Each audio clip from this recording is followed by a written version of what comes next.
Hello everyone, how's it going? Do you take levothyroxine tablets for your hypothyroidism? Well, today we're going to discuss 5 mistakes that many people make that can hinder the absorption of this medication or cause your doctor to have to alter the dosage. If that sounds interesting to you, then keep watching.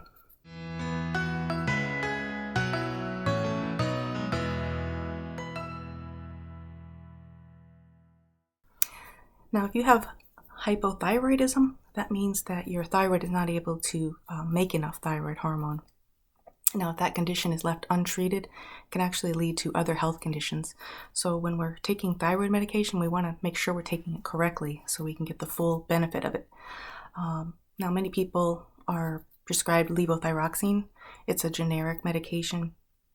There's the brand name Thyroid, and you've probably heard of a few others. But this medication is actually a synthetic hormone that replaces the hormone that would usually be made by the thyroid gland. Now, if the medication is taken incorrectly, our bodies may not be able to absorb it very well, which can make the medication less effective. Most of the time, it's recommended to take it first thing in the morning, but later in the video, we're going to talk about a new time of day that researchers are finding might work out well for some people. Now, the first mistake many people make is they will take their medication with food, and food can really hinder the absorption of the medication.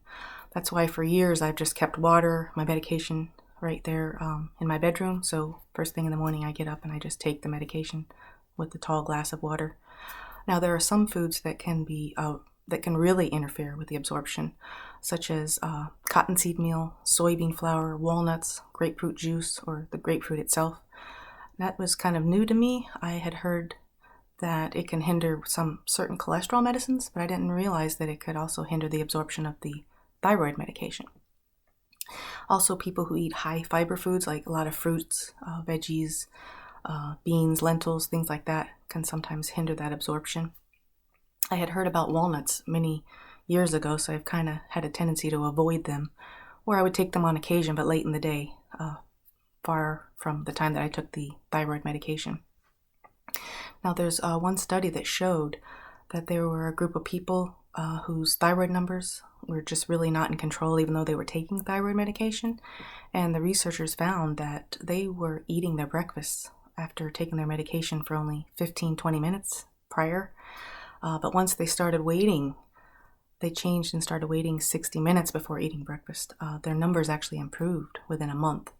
And it makes sense because foods can actually bind with the thyroid medication, which changes how fast it dissolves and how it's absorbed in the intestines. So it's very important to take the medication on an empty stomach and to wait for a little while before you eat your first meal.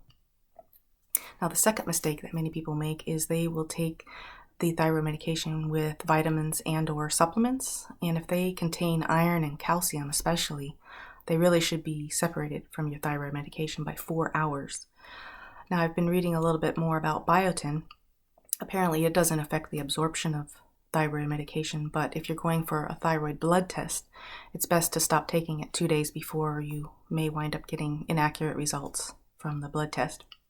Now, the third mistake people will make is they will take their thyroid medication with stomach medications like Omeprazole, the brand name being Prilosec and some others. These actually need to be separated from your thyroid medication by 4 hours. Not only that, but they are also supposed to be taken on an empty stomach. So when I've had to take it on occasion, it was at least temporary. I would just make sure I had water in my room, which I always do, but I would have the pill ready, the Omeprazole tablet or pill, and I would just take it when I would get up to go to the bathroom in the middle of the night. But it was disturbing my sleep a little because I was a little anxious, thinking, did I get up too early? Is my stomach empty enough to take the medication since my snack at night? Am I getting up too late? And now I'm not going to have that 4-hour window before I'm ready to take the thyroid medication in the morning. Plus, I was swallowing the pill with some water, which was making me feel like I had to get up and go to the bathroom more. But since it was a temporary situation, I just dealt with it. But if you have to take stomach medication on a regular basis, you might want to check with your doctor about the best time to take it. And there's even a possibility he may have to raise the dosage to make sure you are getting enough of the thyroid hormone getting absorbed into the body. Now, before we move on to the fourth mistake, I'd like to remind you to please like and subscribe. if you're enjoying today's information. Also, make sure you open up the description box. There are links below that you can open up and find out more information. Now, the fourth mistake is sometimes people will start estrogen replacement therapy, or they'll start on an oral contraceptive and not realize that may alter their dosage. So the doctor may have you take a blood test 12 weeks after starting on estrogen replacement therapy, just to see. Your provider may need to see if there's any kind of change in dosage that needs to be made. The fifth mistake people make is they will take their medication with coffee, or they will drink coffee too soon after taking the medication. And there was a study that was done, and it's in the links below that you can check it out in the description box. It showed that intestinal absorption was altered because of coffee. And the conclusion of the study was that coffee should be added to the list of things that could interfere with thyroid medication absorption.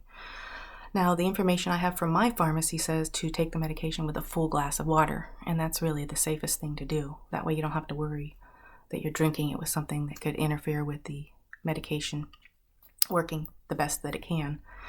Now, recent research supports taking your thyroid medication at bedtime, and that may work well for some people. I don't think I like the idea for two reasons. Number one, it said you'd have to wait 3 to 4 hours after dinner, several hours after dinner. Of course, you have to make sure your stomach's empty to take the medication. And I didn't want to have to worry about my stomach being empty because I want to have a snack at night. Also, I would have to take a pill just before bed with water. The additional water would probably make me feel like I had to go to the bathroom more. So that would really disturb my sleep. But that might not be the case for you. Now, I don't take any other prescriptions currently other than the thyroid medication. So what I tend to do is take the supplements at night, and that way there's plenty of separation between when I take those and the thyroid medication in the morning. Now, there are certain combination thyroid medications, they say, that could actually keep you up at night. So you might want to check with your doctor to find out if taking the medication at night would work for you. But whatever this time you do decide to take the medication, you want to try to take it as consistently as possible. Try to take it around the same time of day every day. Now, the doctor can determine your dosage based on age, weight, thyroid hormone levels. He'll consider other conditions you have, other medications you may be on.